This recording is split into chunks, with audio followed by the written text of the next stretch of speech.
Holidays nale, adu namma GT Holidays da. GT Holidays, South India's #1 travel brand. You know you are special when you're with GT Holidays.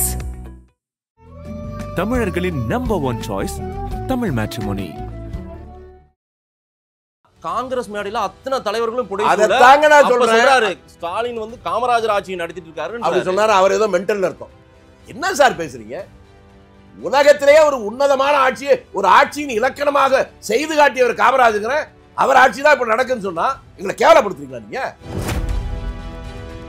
மரியாதைன்னு Sasikala புஷ்பாட்ட தான் போய் கேட்கணும். மரியாதை என்ன? இது என்ன தனிப்பட்ட முறையா? இப்ப காமராஜர் ஏசி போட்டு தனிப்பட்ட இல்லையா? உங்களுக்கு அது கோபம் இல்ல? என்ன சார் பேசுறீங்க? ஏர்போர்ட்ல இன்டர்நேஷனல் ஏர்போர்ட் நடந்தது அதெல்லாம் தனிப்பட்டது. ஒரு பொது வாழ்க்கைக்கு வந்தா எல்லாம் தனிப்பட்டதே கிடையாது. பேசுறதுக்கு ஒரு யோகியதை வேணாம். ஏடிஎம்கேவுக்கு இருக்கிற ஒரு உணர்வு கூட இவங்களுக்கு இல்லாம போயிடுச்சேன்னு கேட்பாங்கல்ல சார். அதனால தான் இந்த கேள்வி. மக்கள் உங்ககிட்ட மட்டும் தான் பேசுவாங்க, எங்கிட்ட பேச மாட்டாங்க. ஐயா, மக்கள் கேக்குற கேள்வியை வைக்கிறது தான் என் வேலை. அது இல்ல. ஏடிஎம்கேவுக்கு உங்களுடைய கேள்வியை கேட்கிற துணிவில்லாமல் அதை மக்கள் மீது பொதுமைப்படுத்துகிறீர்கள். நான் மக்களின் கேள்வியை கேட்கிறேன். இல்ல, எந்த மக்களும் கூட சொன்னாங்க சொல்லுங்க. ஏசி பயன்பாடுன்னு ஒண்ணு அவருக்கு தேவைப்பட்டதா? ஏசி பயன்பாடு அவருக்கு தேவைப்பட்டா செய்யறதுக்கு எங்களை மாதிரி ஆளு உயிரை கொடுக்க தயாரா. நீ யாரு? உன்கிட்ட கேட்டமா?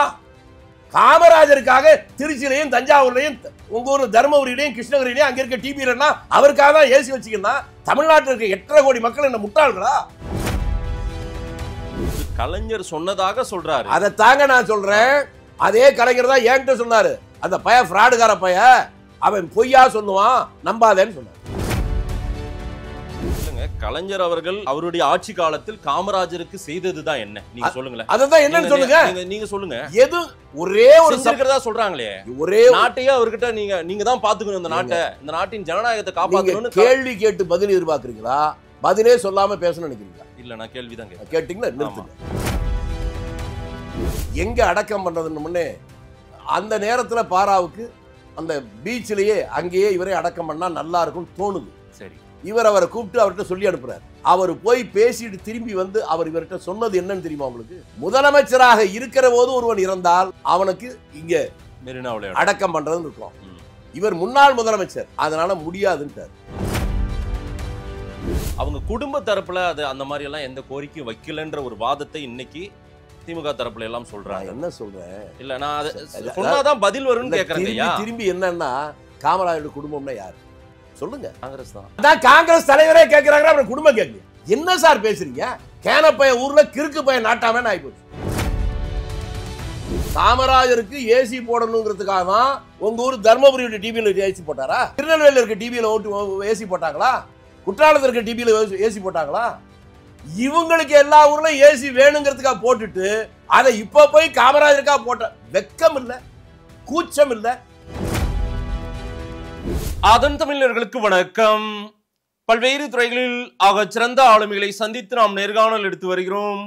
அந்த வகையில் மீண்டும் நம்மோடு இணைந்திருக்கிறார் காங்கிரஸ் கட்சியின் மூத்த தலைவர் ஐயா திருச்சி வேலுச்சாமி அவர்கள். அவரிடம் கேட்பதற்கு நிறைய இருக்கின்ற வாருங்கள், அவரிடமே கேட்போம். வணக்கம் ஐயா. வணக்கம். வணக்கம். எப்படி இருக்கீங்க? நான் நல்லா இருக்கேன். நாடு மாதிரி இல்லை. ஏன் நாடு நல்லா இல்லையா? நாடு நல்லா உங்களுக்கு தெரியலையா? அது அப்ப நீங்க ஏதோ வித்தியாசமா இருக்கீங்க. ஒருவேளை சாப்பாடு சாப்பிட்றதுக்கே மக்கள் படுற கஷ்டம் என்னன்னு உங்களுக்கு தெரியலைங்க. நீங்கள்லாம் சென்னையில் ஒரு நிறுவனத்தில் வேலை பார்க்குறீங்க, பிரச்சனை இல்லை. உங்களுக்கு சுலபமாக சொல்லட்டுமா? 4 வருஷத்துக்கு முன்னால் எக்மோர் ஸ்டேஷனில் வந்து இறங்கினா ஏற்ற மாதிரி சங்கீதா ஹோட்டலில் அளவு சாப்பாடு 40 ரூபா. இப்போ 4 வருஷம் கழிச்சு இப்போ போனால் அளவு சாப்பாடு 180 ரூபா. போய் பார்த்துங்க. எங்கள் கஷ்டம்லாம் உங்களுக்கு புரியல, நான் என்ன பண்ணேன்? இல்லை, நாங்களும் கஷ்டத்தில் தான் இருக்கோம். அப்போ நீங்கள் ஒத்துக்கிடுங்கள? இல்லை, ஓரணியில் தமிழ்நாடு ஐயா முதலமைச்சர் ஸ்டாலின் அவர்கள் பயணம் போகும்போது ஏமா 1000 ரூபாய்லாம் வருதா, 1000 ரூபாயில் நல்லா குடும்பம் நடத்த முடியுதான்னெல்லாம் கேட்குறாரு. ஒரு 1000 ரூபாய் கொடுப்பதால் குடும்பம் நடக்கிறதா என்று கேட்பதில் அடிப்படையில் பொருளாதாரம் புரிந்தவன் வேதனைப்படும். ஒரு குடும்பத்தில் இருக்கக்கூடியவர்கள் அடிப்படையில் அவர்களுடைய தேவைகளை அவர்களே சந்திக்கக்கூடிய அளவுக்கு அவர்களுக்கு வருமானம் இருக்கிறது என்றால் அரசாங்கத்துடைய உதவி தேவையில்லை. அதையே நீங்க வேற ஒன்று சொல்லணும். நான் எல்லாத்துக்கும் வேற ரெஃபரன்ஸ் வேற என்ன வழியே இல்லை. காமராஜன்கின்ற ஒரு தலை சிறந்த நிர்வாகத்தர சொல்ல முடியாது. அவர் ஆண்ட போது ஒரு இடத்துல போற நேரத்தில் இதே மாதிரி கேட்கறாங்க, ஏதாவது அரசாங்கம் பணம் கொடுத்தா பரவாயில்ல. அவர் சிரிச்சுக்கிட்டே சொன்னது என்ன தெரியுமா? எவ்வளவு வேணாலும் பணம் கொடுக்கலான்னு. ஏன்னா ரூபா நோட்டு அடிக்கிற மெஷின் நம்மகிட்ட தானே இருக்கு. ஆனா எவ்வளவு அடிச்சு கொடுத்தாலும் நீங்க வாங்கி அதை சாப்பிட முடியாது இல்ல. ஆனா சாப்பிட்றதுக்கு என்ன வழின்னு பார்ப்போம். இது சாதாரணமாக சொல்லலாம், மிக முக்கியமாக கவனிக்க வேண்டிய ஒன்று. ஒரு நாட்டில் இருக்கக்கூடிய அரசாங்கம் என்பது இலவசங்களை மக்களுக்கு தருவது என்பது அது விதிவிலக்காக இருக்க வேண்டும், அதுவே விதியாக இருக்க முடியாது. அது அந்த காலத்திலேயே காமராஜர் அப்படித்தான் முடிவு பண்ணார். இது நிரந்தரம்லாம் அவர் சொல்லல. இன்றைய தேதியில இந்த பிரச்சனை இருக்கு, இது தீர்ந்ததுக்கு அப்புறம் அடுத்த கட்டத்துக்கு போகணும். ஒரு காலத்துல சட்டம் போட்டவனே உங்க கிராமத்துல போய் உங்க பெரியவங்க கிட்ட கேட்டு பாருங்க, பார்க்க முடியாது. இன்னைக்கு மாறி இருக்கு, அதெல்லாம் மகிழ்ச்சி. ஆனால் அரசாங்கம், சரி நான் உங்களை திரும்பி கேட்கிறேன், அரசாங்கம் ஒரு ஊருக்கு போய் ஒவ்வொருத்தருக்கும் 1000 ரூபாய் பணம் கொடுக்குது. சரி, எப்படி கொடுப்பாங்க? நம்ம கிட்ட வாங்குற வரி தானே. ஆக பொதுமக்களுக்கு நம்மிடம் வருகிற பணமே நம் பணம் தான் என்பதை உங்களுக்கு புரியல. அதனால் இது இதனால் மூலமாக நாட்டில் வளர்ச்சி வரும் என்பது அறியாமையின் வெளிப்பாடு. அரசாங்கம் பணம் தருவது என்பது, ஒரு வெள்ளம் வந்துடுது, ஒரு தீ விபத்து வருது, அந்த நேரத்தில் உடனடியாக தனியார் உதவி பண்ண முடியாத அரசாங்கம் பண்றது சரி. ஆனால் எல்லா நேரத்திலும் 1000 ரூபாய் கொடுக்குறேன் என்பது வாக்கு வாங்குவதற்காக அல்லது மக்களிடம் ஒரு தப்பான டேஸ்ட்டை உருவாக்கி மகிழ்ச்சி அடைவதற்கு பயன்படலாம் ஒழிய அந்த சமூகம் உயர்வதற்கு அது பயன்படாது. பொருளாதாரத்தில் அது தவறான ஒரு உண்மைதான். இது காங்கிரஸ் கருத்தா இல்ல ஐயா திருச்சி வேலுச்சாமி கருத்து மட்டுமாவே எடுத்துக்கிட்டான்? நான் காங்கிரஸ் என்பது மக்கள் இயக்கம். ஆமா, மக்களா இருக்கிற யார் சொன்னாலும் அது காங்கிரஸ் கருத்து இல்ல. திமுக கூட்டணியில் இருக்கிற காங்கிரஸ் உடைய கருத்தா இது? இது நீங்க பேசுறது என்னன்னு கேட்டா, கூட்டணியில் இருப்பதால நீங்க என்ன ஒண்ணு புரிஞ்சுக்கணும்னா, மீடியாக்காரங்க இதெல்லாம் ஆதரிக்கிறீங்களே, அதை தாங்க நான் அதை பேச விட மாட்டீங்க. பாத்தீங்களா, நீங்க மாட்டிக்கிட்டோன்னே பேச விட மாட்டீங்க. ஒண்ணு மாட்டிக்கல. கூட்டணி என்பது தேர்தலுக்கு தான். நீங்க அவங்கள பாராட்டி புகழ் பாடிட்டு உட்கார்ந்து இருக்கீங்களா? ஐயோ, நீங்க திடீர்னு இப்பதான் வேற மாநிலத்திலிருந்து குதிச்சு வரீங்களா? நான் எப்ப புகழ் பாடிட்டு இருந்தேன் சொல்லுங்க? நியாயம் என்றால் நியாயம், தப்புன்னா தப்புன்னு சொல்லுவேன். நான் மக்களுக்கு சுயசார்போடு நிற்கின்ற அளவுக்கு பொருளாதார ரீதியாக வருமானத்தை உயர்த்துவதற்கான திட்டங்கள் தேவை. நல்ல வேலை கேட்டீங்க, இதுக்கு சொல்லிடுறேன். ஒரு அரசினுடைய இலக்கணம் என்ன? விவசாயத்தை பெருக்குவது, தொழிற்சாலையை உருவாக்குவது, இந்த ரெண்டையும் நவீனமயப்படுத்துவதற்கு கல்வியை உருவாக்குவது. அதை இந்திய நாட்டுடைய வரலாற்றிலேயே ஒரு ஆட்சியினுடைய இலக்கணம் என்ன என்பதை நடைமுறை வாழ்க்கையில் செய்து காட்டிய ஒரு ஒப்பற்ற தலைவன் தான் காமராஜ். சரி, அவர் கட்டின அத்தனை அணைகளும் இப்போ இருக்கா? ஏதாவது ஒரு அணை கீரடா விழுந்திருக்கா? ஏன் 500 கோடி ரூபாய்க்கு இங்க வேணாம், பிரதம மந்திரியுடைய சொந்த ஊர்ல குஜராத்ல ஒரு பாலம் கட்டினாங்களா? அது அடுத்த நாள் இடிஞ்சு விழுந்துச்சா? திறப்பு விழாக்கு முன்னாலே இடிஞ்சு விழுற பாலங்கள்லாம் இப்ப நிறைய இருக்கா? இதையெல்லாம் மக்கள் கவனத்துல பார்த்தாதான் ஒரு ஆட்சின்னா என்னன்னு தெரியும். இது காமராஜர் ஆட்சி இல்லையா? எது இது? ஸ்டாலின் அவர்களுடைய ஆட்சி. என் மேல உங்களுக்கு என்னங்க அவ்வளவு கோபம்? ஐயா சார், காங்கிரஸ் அதுக்கு இணையாக காங்கிரஸுடைய ஸ்டேட்மெண்ட், காங்கிரஸின் மூத்த தலைவர் ஐயா மறைந்த ஈவி.கே. இளங்கோவன் சொல்லிட்டு போயிருக்காரு. அத்தனை காங்கிரஸ் யாராடையில உட்கார்ந்து நீங்க என்ன சொல்றீங்கன்னா, ஈவி.கே. எப்ப அரசுக்கு வந்தது அந்த ஆள் என்ன பின்னணி நீங்க சொல்லி நான் புரிஞ்சுக்க வேண்டிய அவசியம் இல்லை. நீங்க திமிரா வேண்டாம்னு எடுத்துங்க. இன்றைக்கு என்ன விட சீனியர் யார் இருக்கா சொல்லு? சும்மா அவர் சொன்னார் இவர் சொன்னார் இந்த கதையெல்லாம் ஏட்ட வேணாம். காங்கிரஸ் மேடையில அத்தனை தலைவர்களும் ஸ்டாலின் காமராஜர் ஆட்சியை நடத்திட்டு இருக்காரு அப்படி சொன்னாரு. அவர் ஏதோ மென்டல் அர்த்தம். என்ன சார் பேசுறீங்க? உலகத்திலேயே ஒரு உன்னதமான ஆட்சியை, ஒரு ஆட்சியின் இலக்கணமாக செய்து காட்டியவர் காமராஜர். அவர் ஆட்சி தான் இப்ப நடக்குன்னு சொன்னா எங்களை கேவலப்படுத்துறீங்களா நீங்க? அது அங்கேயே மேடையிலே நீங்க அப்போஸ் பண்ணிருக்கீங்க. மேடையில யாருமே பேசலையே இல்ல. அங்க மறுநாள் யாராவது அறிக்கை கொடுத்து செல்வ பிறந்தகை கூட இதை இந்த மாதிரி ஒருத்தர் பேசுறதுக்கு காமராஜர் கூட்டத்துல முன்னால 4 பெண்களே எந்திரிச்சு பேசாத உட்காரியாண்டாங்க. அது உங்களுக்கு தெரியல. அவங்க எதிர்க்கிறாங்களா இல்லையா? நான் உங்களை பார்த்து கேட்கிறேன் சார், அது சரியானு கேட்கிறேன்.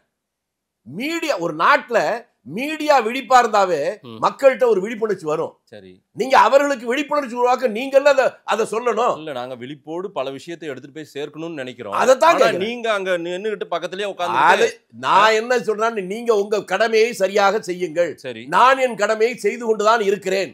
இதுதான் என்னுடைய பதில். ரைட். பெருந்தலைவர், மக்கள் தலைவர் ஐயா காமராஜர் அவர்களை நாங்கெல்லாம் பார்க்கல, ஆனா நீங்க பார்த்திருக்கீங்க. ஆமா, நீங்க அவரை போயிட்டு அவருடைய இறுதி நாட்கள்ல கூட அவரை சந்தித்ததாகலாம் நீங்க பேசினதை நான் பார்த்தேன்.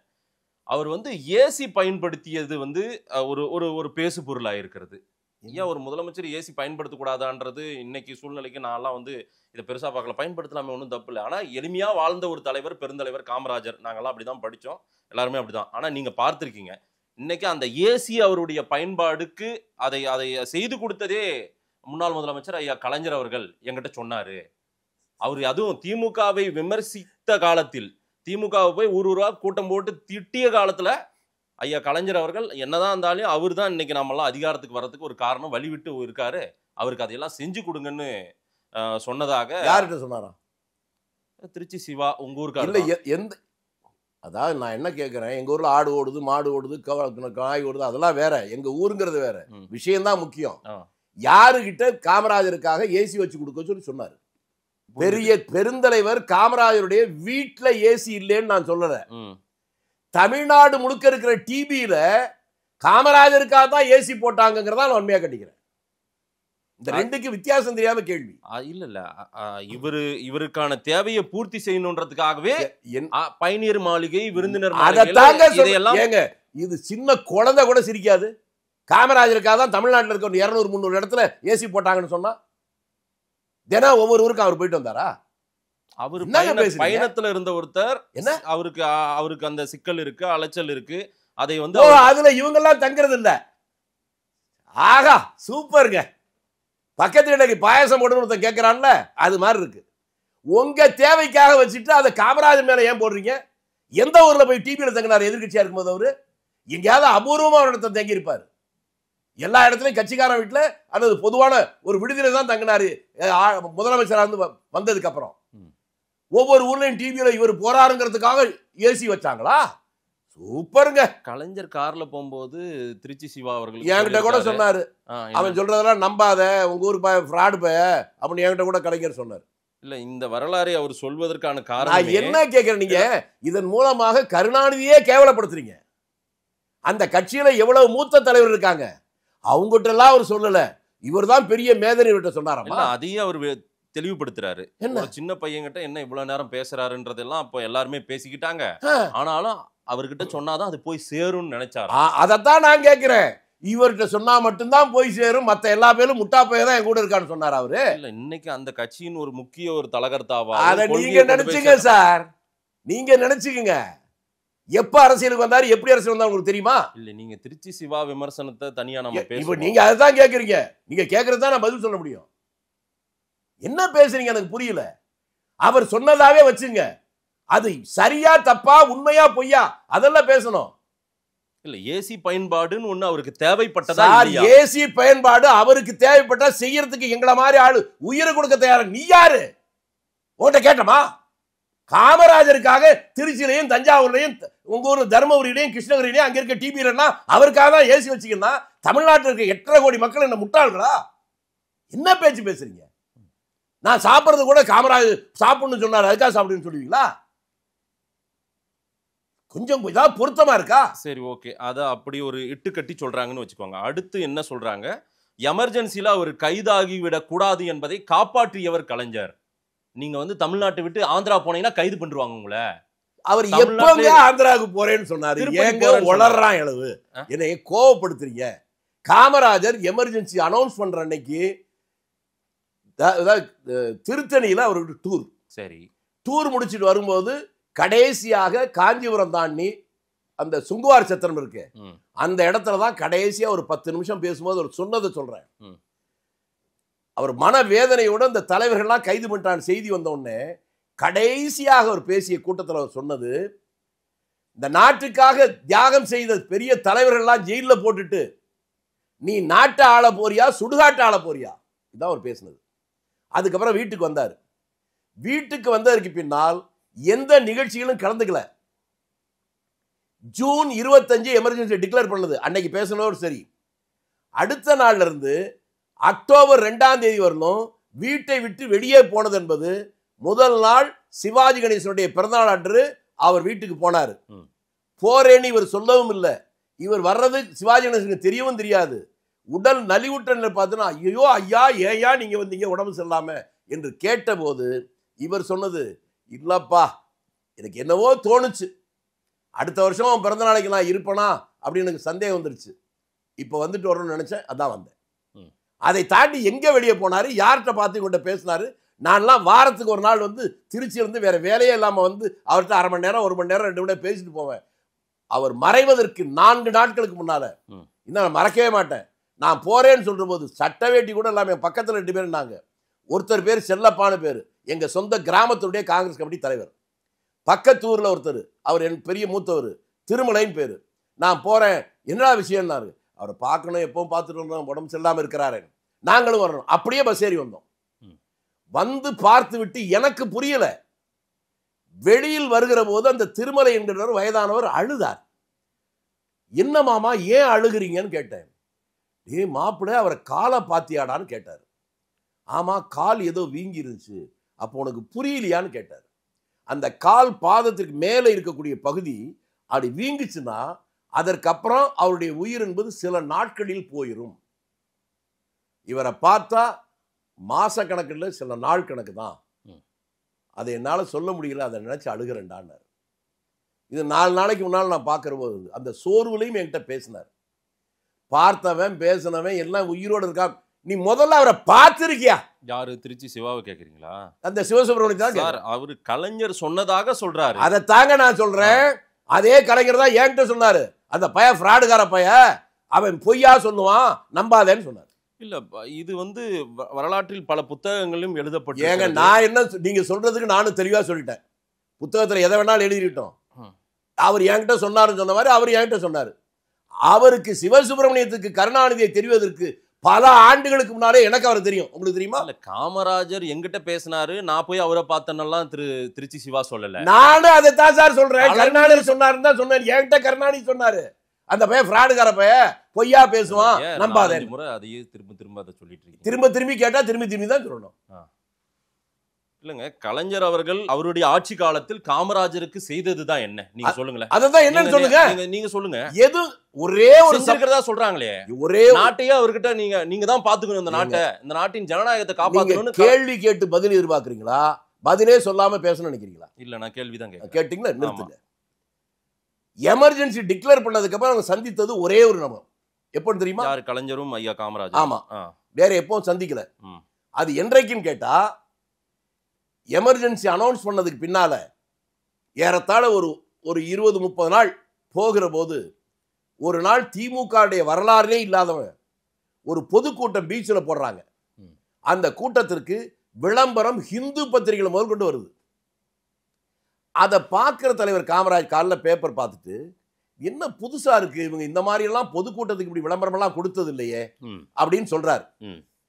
அதுக்கப்புறம் அப்படியே கவனிச்சுட்டு இருக்கிற போது மாலை நேரத்தில் அவர் வீட்டில் இருக்கும்போது அவருக்கு பல இடங்கள்ல இருந்து செய்தி வரும். ஒரு செய்தி என்ன வருதுன்னா, அந்த மீட்டிங் மேடைக்கு போறதுக்கு மேடை வரையும் கார் போறதுக்கு வசதி இருந்தும் கார் அது வரையிலும் போகாம அந்த பீச்சில் இருக்கக்கூடிய மெயின் ரோட்லயே முதலமைச்சர் மற்ற அமைச்சருடைய காரை நிறுத்திட்டு எல்லாம் நடந்து போறாங்கிற செய்தி வருது. உடனே அவர் ஒரு நிமிஷம் யோசிக்கிறார். ஏதோ தப்பு நடக்குங்கிற மாதிரி அவர் மனசை தோணுது.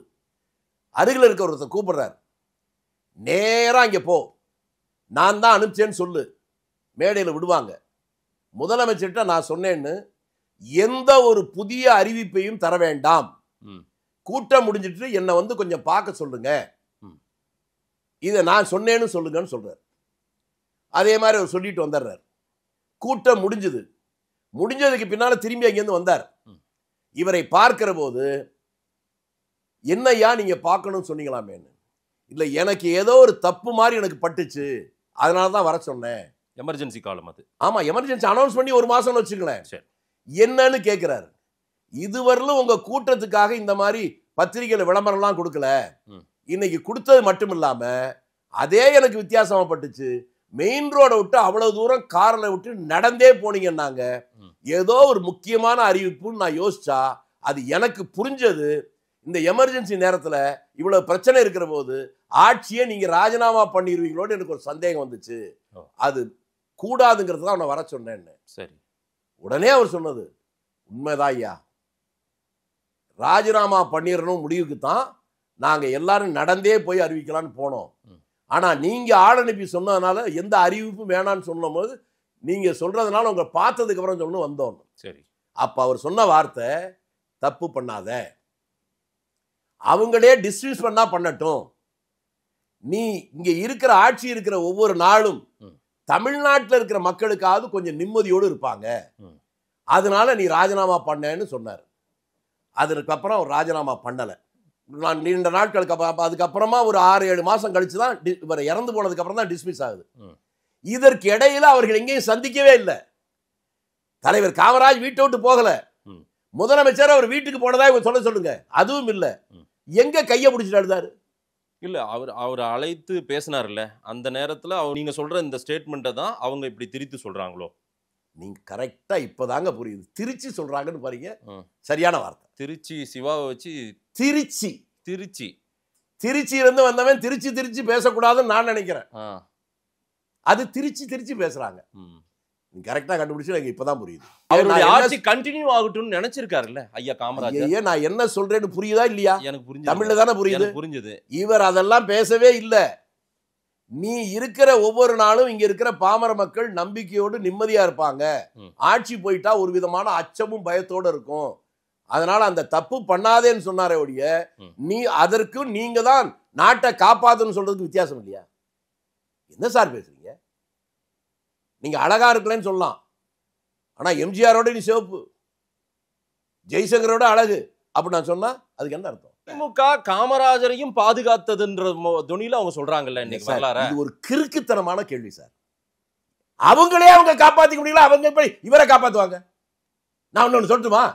அந்த ஆட்சி இருக்கிற போதுதான் என்ன கைது பண்ணாங்க. காமராஜ் இறந்த உடனே என்ன கைது பண்றது முதலமைச்சருக்கே தெரியாது. ஓமேத்தா வந்து உட்கார்ந்துட்டு சொல்லி என்ன கைது பண்ணாங்க. இவங்க ஆட்சி முதலமைச்சரா இருக்கிற போதுதான் என்ன கைது பண்ணாங்க, இவங்களுக்கே தெரியல, காப்பாற்ற முடியல. இல்ல அப்புறம் அவரை மட்டும் எப்படி காப்பாத்துவாங்க? வெளியில போனா கைது பண்ணினாலும் இங்க இருந்தா கைது பண்ண முடியாதா? கொஞ்சமாவது பொறுத்த வேணாம்.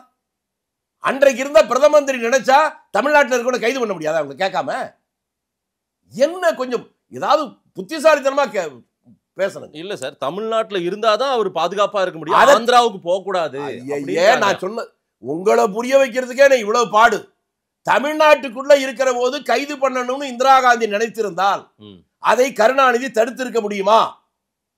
முடியும் தான் சொல்றாரு. என் மாநிலத்தில இருந்தா நான் தடுத்திருக்க முடியும்னு சொன்னதாக சொல்றாரு. அதை தாங்க என்ன நல்ல நிலைமையில தான் நான் நல்ல. அப்ப அவரை முதல் மந்திரியா இருக்கும்போது தான் என்ன கைது பண்ணாங்க, தடுக்க முடியலன்னு சொல்றேன்ல.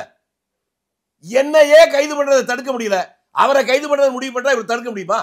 நான் தான் ஒரே வார்த்தையில சொல்றேன், அவர்களையே அவர்கள் காப்பாற்றிக் கொள்ள முடியல, மற்றவங்களை எப்படி காப்பாற்ற முடியும்?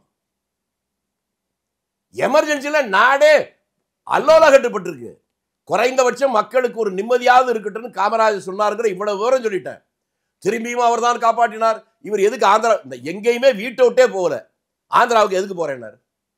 கற்பனைக்கு ஒரு அளவு வேணாம். விற்பனைக்காக கற்பனையை இஷ்டத்துக்கு விடுறதா?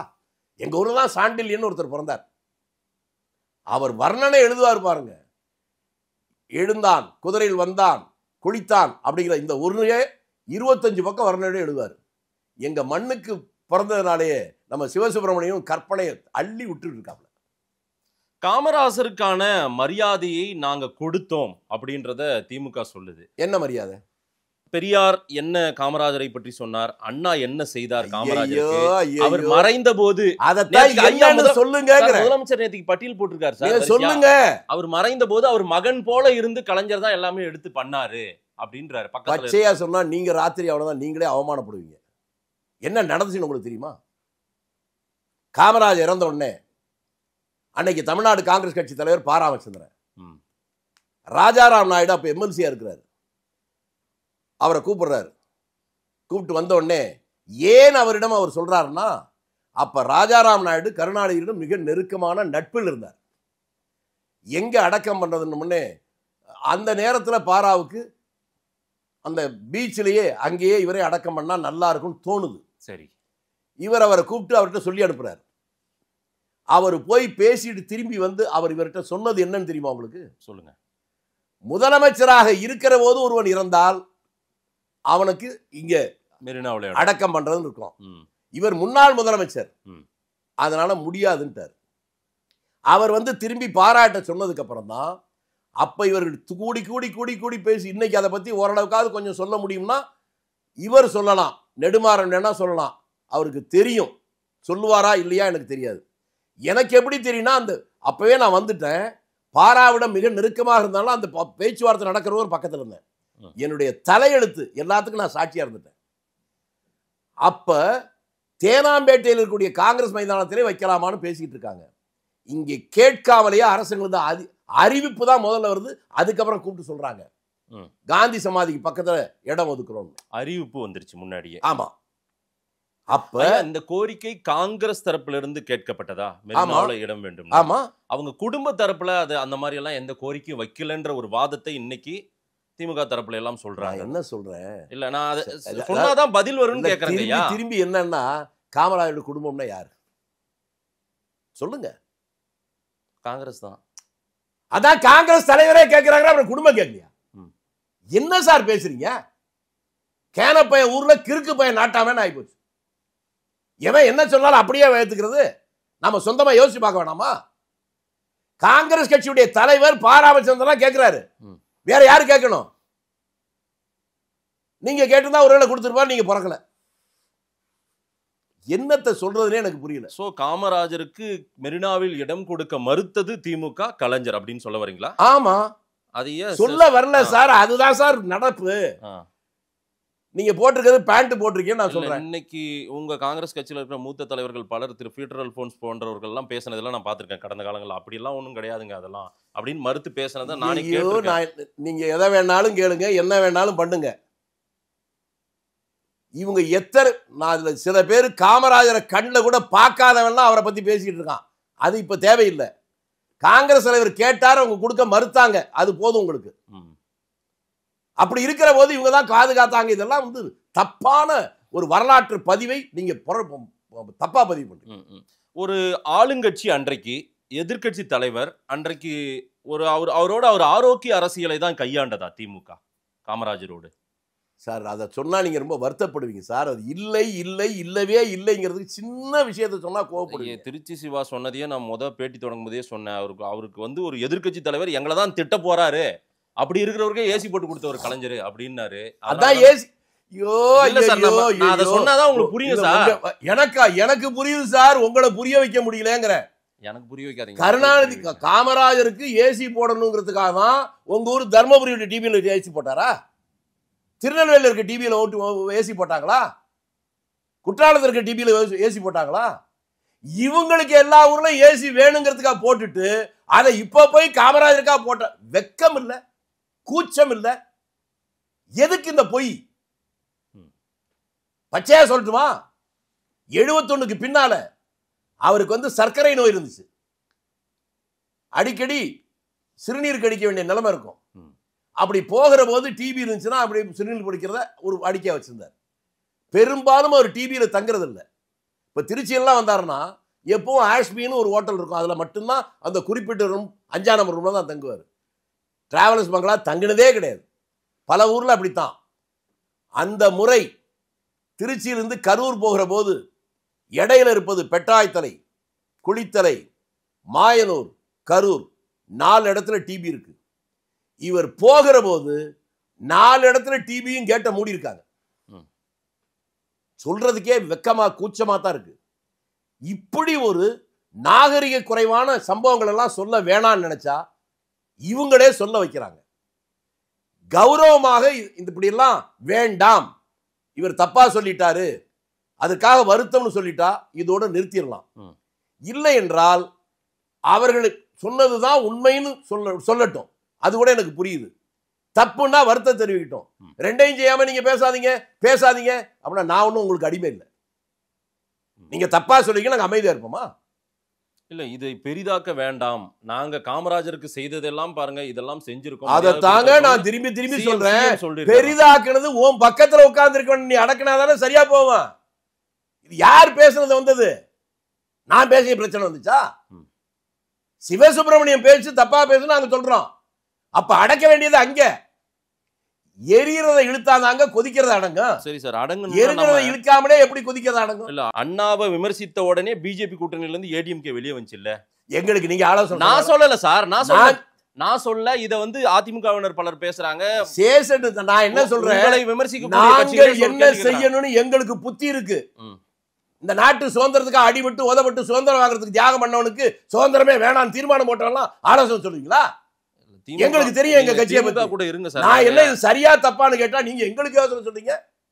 எங்களுக்கு யோசனை சொல்லுன்ற யோக்கியதை இங்க வேற எவனுக்கு இல்ல. அப்ப கூட்டணியில இருங்க ஐயா, உங்களை யாரும் பிரிக்க சொல்ல வெளியே வர சொல்லல. உங்க தலைவரை இது பண்ணிட்டாங்கல்ல, களங்கப்படுத்தி இருக்காங்கல்ல, கலைஞரை உயர்வுபடுத்தி காமராஜரை தாழ்வாக பேசியிருக்காங்கன்ற ஒரு வாதத்தை வெகுஜன மக்கள் வைக்கிறத நான் கேள்வியா வைக்கிறேன். சரி, அப்ப ஒண்ணு சொல்றேன். இப்ப நான் வேணா திரும்பி அவங்க தலைவர்கள்லாம் மட்டமா பேசணுமா? அப்ப அவங்க உங்க கூட கூட்டணி வேணாம்னு சொல்லுங்க. உங்க உறவு வேணா என்னங்க பேசுறீங்க? நான் என்ன சொல்றேன், தேர்தல் கூட்டணி என்பது தேர்தலுக்கு தான். சரி, அவங்க அதுவே புரியாம பேசுறீங்க. உங்க தலைவர்களை இழிவுபடுத்தினாலும் அவங்க வந்து வரலாறு நடக்காத. நாங்க தான் அதை திரும்பி திரும்பி பதில் சொல்லிட்டு இருக்கோம். அதை கேட்காமலே திரும்பி திரும்பி சொல்லிட்டு இருக்கீங்க. அப்புறம் எப்படி சார் கிரவுண்ட்ல ஓட்டுவோம்? காங்கிரஸும் திமுக அதான் அது ஒட்டணும்னா ஒன்னா சேர்ந்து போய் ஓட்டு கேட்டா ஓட்டு போடுவாங்களா? இப்பதான் நீங்க சரியான இடத்தை சொல்றீங்க. நான் எல்லா இடத்துலயும் சரியான இல்ல இல்ல இல்ல இல்ல இப்பதான் சரியா வந்திருக்கீங்க. இந்த நிலைமை நீடித்தால் ஒட்டாது. அதனாலதான் முதலமைச்சர் சொல்றோம், நோய் நாடி நோயின் குணம் நாடின்னு சொன்னதை போல இந்த பிரச்சனைக்கு மூல காரணம் நீங்க உங்களுடைய துணை பொதுச்சாளர் வச்சிருக்க சிவசுப்பிரமணியன் பேச்சு. அதுக்கு நீங்க தீர்வு காணா தான் இது ஒட்டும். இல்லை என்றால் ஒட்டாது. இது நான் சொல்ல மாதே சொல்றாரு. முதலமைச்சருடைய நேற்றைய அந்த பதிவு அறிக்கை அதுவே போதுமானதா நீங்க பார்க்க முடியாது? நிச்சயமா இல்ல. அவர் பேசுறது தப்புன்னு ஏதாவது சொன்னாரா? சிவாவும் அவருடைய ட்விட்டர் பக்கத்துல எழுதியிருக்காரு, நான் பெருமரியாதை வச்சிருக்கேன் பெருந்தலைவர் மீது. எனக்கு தெரியும் சார் இதெல்லாம். அப்புறம் என்ன பேச வைக்கிறீங்களே? இல்ல சார், ஓ மரியாதைன்னு சசிகலா புஷ்பாட்ட தான் போய் கேட்கணும். மரியாதை தனிப்பட்ட என்ன? இது என்ன தனிப்பட்ட முறையா? இப்ப காமராஜர் ஏசி போட்டு தனிப்பட்ட இல்லையா? உங்களுக்கு அது கோபம் இல்ல? என்ன சார் பேசுறீங்க? ஏர்போர்ட்ல இன்டர்நேஷனல் ஏர்போர்ட் நடந்தது அதெல்லாம் தனிப்பட்டது? ஒரு பொது வாழ்க்கைக்கு வந்தா எல்லாம் தனிப்பட்டதே கிடையாது. பேசுறது கூட யோக்கியதை வேணா. காமராஜர் என்ற ஒரு மகத்தான மனுஷனை, மனித உருவ நர்வான ஒரு தெய்வத்தை போய் இந்த நாடாந்திர பெயர்லாம் பேசுறோம். அதுக்கு ஒரு நியாயமா? மன்னிக்கணும், உங்களுடைய அணுகுமுறை தப்பு. உள்நோக்கம் இருக்கு, திட்டமிட்டு அவர் ஏதாவது பேசியிருக்காருதா பாக்குறீங்க? இது உள்நோக்கம் எல்லாம் வேற என்ன சொல்லுங்க. காமராஜரை போய் இந்த நாட்டு சுதந்திரத்துக்கு 9 ஆண்டு காலங்கள் அடிபட்டு உதப்பட்டு ஜெயிலர் வாடின காமராஜர் அவரை விட ஒரு தியாகிட்ட வேணா சொல்லியிருந்தாலும் நியாயம் இருக்கு. கருணாநிதி என்ன எரவாடா ஜெயில, பெஜவாடா ஜெயில, அலிபுரம் ஜெயில சுதந்திர போராட்டத்தில் அடிபட்டவரா? என்ன சார் பேசுறீங்க? யாருடைய எதை கேட்பாங்க? உங்க வீட்டுக்கு வந்தா சாப்பாடு போடுவான்னு உங்க ஒய்ஃப் கிட்ட தான் கேட்பேன். உங்ககிட்ட சாப்பிட கேட்பேனா? ஏற்கனவே தியாகம் பண்ண கேட்கலாம். இவ்வளவு பெரிய தியாகி அவர்கிட்ட கையை பிடிச்சிட்டு அழுதாருன்னா வருத்தமா இருக்குங்க. அதை திரும்பி பெறாமல் நீங்கள் முதல் சொன்னதான் உண்மை, அதை திரும்பி பெற வேண்டும். வருத்தமாவது தெரிவிக்க வேண்டும். இல்லை என்றால் முதலமைச்சர் வருத்தம் தெரிவிக்க சொல்ல வேண்டும். இது எதுவுமே இல்லாம இதோட விட்டுலாம்னா நாளைக்கு நாங்களும் இதே மாதிரி பேசிட்டு அப்புறம் இதோட விட்டுலாம் அப்படின்னா ஒத்துக்குவீங்களா? பேசலாமா? அப்படிலாம் நீங்க சொல்றது பொய். நாங்க உண்மையை சொன்னாலே அப்புறம் வருத்தப்படுவீங்க. மறைந்த முன்னாள் முதலமைச்சர் ஐயா கருணாநிதி மீதான மதிப்பீட காமராஜர் எப்படி வச்சிருந்தாருங்க? எப்படி வச்சிருந்தார்? அவர் பேச்சே சொல்லட்டுமா? சொல்லுங்க. வீரபாண்டியன் ஒருத்தர் சன் டிவியில் வேலை பார்த்தார், உங்களுக்கு தெரிஞ்சிருக்கும். தெரியும்.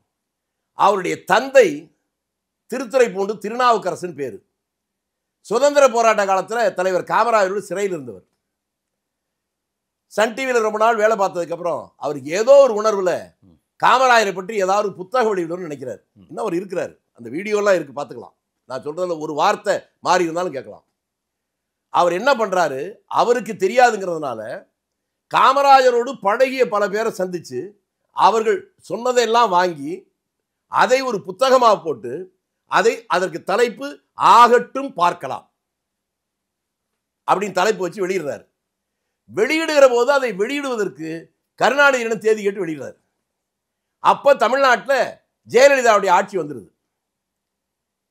இவர் வெளியிட்டு பேசும்போது நான் பக்கத்தில் இருந்தா கேட்டதை சொல்றேன். அவர் சொல்றாரு, அவர் வாழ்ந்த காலத்தில் அதை நினைத்து பார்க்கிறேன். அவரை எப்படியெல்லாம் இழித்தும் பழித்தும் எல்லாம் பேசியிருக்கிறேன். ஆனால் ஒரு நாள் கூட என்னை நேரில் பார்க்கிற போது அதை வைத்துக் கொண்டு முகத்தை சுளித்தது கூட கிடையாது. என்னப்பா நல்லா இருக்கியா என்று மட்டும்தான் கேட்பார். புண்ணியவான், போய் சேர்ந்து விட்டார். நான் அப்படியெல்லாம் செய்த பாவத்திற்காக இன்று யார் யாரிடமோ அல்லாடி கொண்டிருக்கிறேன். இதுதான் அவர் சொன்ன விமர்சனம். போய் பார்த்துங்க வீடியோ. கலைஞர் காமராஜரை பற்றி சொன்னது. கலைஞர்னு அவர் வாழ்த்துறீங்களா திட்டுறீங்களா? ஏன் கலைஞர்னு ஏன் சொல்லக்கூடாது? ஏன் சொல்லக்கூடாது? நான் ஏன் கருணாநிதின்னு சொல்றேன்னா அவரை மதிக்கிறதுக்காக சொல்றேன். நீங்க மறைமுகமா கேவலப்படுத்துறீங்க. நானே கேள்வியை தொடங்கும் போது கருணாநிதின்னு தான் சொன்னேன் நானு. சரிங்களா? நான் கலைஞர்னு சொல்றதுல ஏன் இப்போ இல்ல அதை தாங்க சொல்றேன். கருணாநிதின்னு சொன்னா அது மரியாதை, கலைஞர் சொன்னா சொல்லட்டுமா? இந்திரா காந்தி, சோனியா காந்தி, ராகுல் காந்தி வரைக்கும் எல்லாரும் சொல்றேங்க. நான் சொல்றேன் சார், கேளுங்களேன். சொல்லுங்க. ஒரு விஷயத்தை தெரிஞ்சுக்கவே மாட்டீங்களா? நான் தெரிஞ்சுக்கணும். மந்திரிமார்னு ஒரு சினிமா தேடி முடிச்சு பாருங்க. அவருடைய கதை வசனம் தான் சார். அதைத்தான் சொல்றேன். கலைஞருடைய கதை வசனம். அதைத்தாங்க சொல்றேன். நல்லா திரும்பி திரும்பி சொல்றீங்கன்னா உங்களுக்கு அவ்வளவு கோவம் இருக்குன்னு அர்த்தம். எனக்கு கோவம். கள்ளபாரத் நடராஜன் ஒருத்தன் சார் கலைஞர்னு சொல்றதே அவமானமா என்ன? அதைத்தாங்க நான் சொல்ல வர்றேன். கேட்டாதான் உங்களுக்கு புரியும். சொல்லுங்க. ஒரு நிமிஷம் அமைதியா இருங்க. நம்பியார் மந்திரியா நடிப்பார். அவருடைய பையன் தான் நடராஜன். அவன் கொலை செய்வான், கொள்ளையடிப்பான், கற்பழிப்பான், எல்லாம் நடப்பான்.